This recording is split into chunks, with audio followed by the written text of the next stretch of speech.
आज हम significance of mitosis की बात करेंगे। माइटोसिस का तो हमें आइडिया है कि इसमें सिंगल सेल दो डॉटर सेल में डिवाइड हो जाता है, but number of chromosomes same रहते हैं। जितने क्रोमोसोम्स पेरेंटल सेल्स में होते हैं उतने ही डॉटर सेल्स में ट्रांसफर होते हैं। नंबर ऑफ क्रोमोसोम्स चेंज नहीं होते। इसकी हम इम्पोर्टेंस की बात करते हैं कि इसके क्या फ़ायदे हैं और क्या नुकसानात हैं। सबसे पहला पॉइंट है डेवलपमेंट एंड ग्रोथ। डेवलपमेंट और ग्रोथ में क्या होता है कि एक सिंगल सेल से प्रॉपर एक ऑर्गेनिज्म बन जाता है। इधर भी जाइगोट से एक मल्टी सेलुलर बॉडी मीन के बेबी बना है। जाइगोट क्या होता है?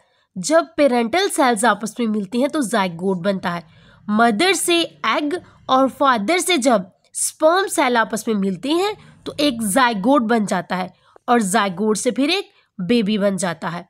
ये तमाम प्रोसेस माइटोसिस के जरिए होता है। विदाउट माइटोसिस ये प्रोसेस इम्पॉसिबल है। तो माइटोसिस डेवलपमेंट और ग्रोथ में हेल्प करती है। नेक्स्ट है सेल रिप्लेसमेंट। इसमें क्या होता है, हमारी बॉडी के जो कुछ पार्ट्स हैं like skin and digestive tract, इनमें से ओल्ड सेल्स कंटिन्यूसली रिप्लेस होते रहते हैं न्यू वंस से। न्यू वंस कैसे बनते हैं? ये माइटोसिस के थ्रू ही बनते हैं। एक और एग्जांपल है like red blood cells. Red blood cells का जो लाइफ स्पान होता है, जो ड्यूरेशन होता है, वो जस्ट 4 मंथ्स का होता है। आफ्टर 4 मंथ्स जो ओल्ड रेड ब्लड सेल्स होते हैं उनको रिमूव कर दिया जाता है और न्यू रेड ब्लड सेल्स बन जाते हैं।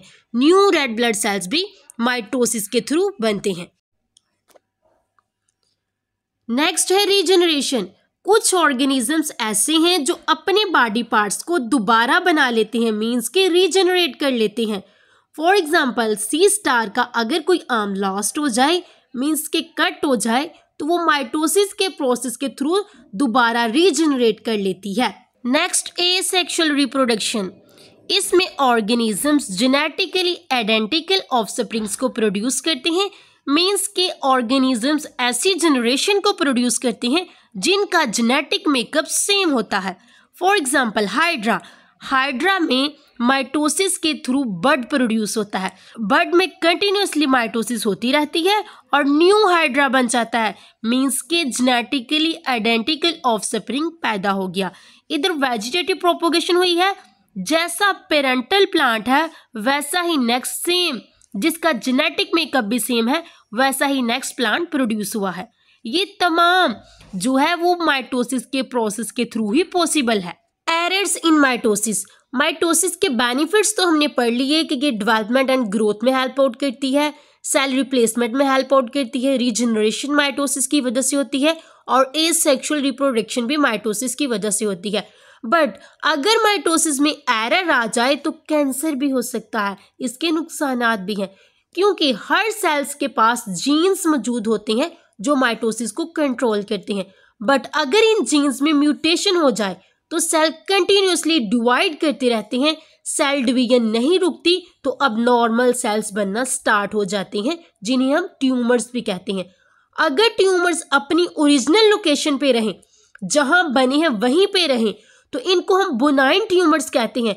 बट अगर यही ट्यूमर्स दूसरे सेल्स को या दूसरे टिश्यूज को इन्वेड करना स्टार्ट कर दें तो फिर इनको मैलिग्नेंट ट्यूमर्स भी कहा जाएगा। मैलिग्नेंट ट्यूमर्स को हम कैंसरस ट्यूमर्स भी कहते हैं। अगर ये कैंसरस ट्यूमर्स दूसरे बॉडी पार्ट्स को भी इन्फेक्ट करें, दूसरे बॉडी पार्ट्स में भी ट्यूमर्स बनाना स्टार्ट कर दें, तो फिर इस प्रोसेस को मेटास्टेसिस कहते हैं। मींस के स्प्रेडिंग ऑफ डिजीज, कि डिजीज बहुत ज्यादा बढ़ना स्टार्ट हो गई है। ये थी सिग्निफिकेंस ऑफ माइटोसिस। उम्मीद करती हूँ कि आपको अच्छे से समझ आई होगी। काइंडली मेरे चैनल को सब्सक्राइब करना मत भूलिएगा ताकि इस तरह की मजीद वीडियोस आप तक पहुंच सकें। शुक्रिया।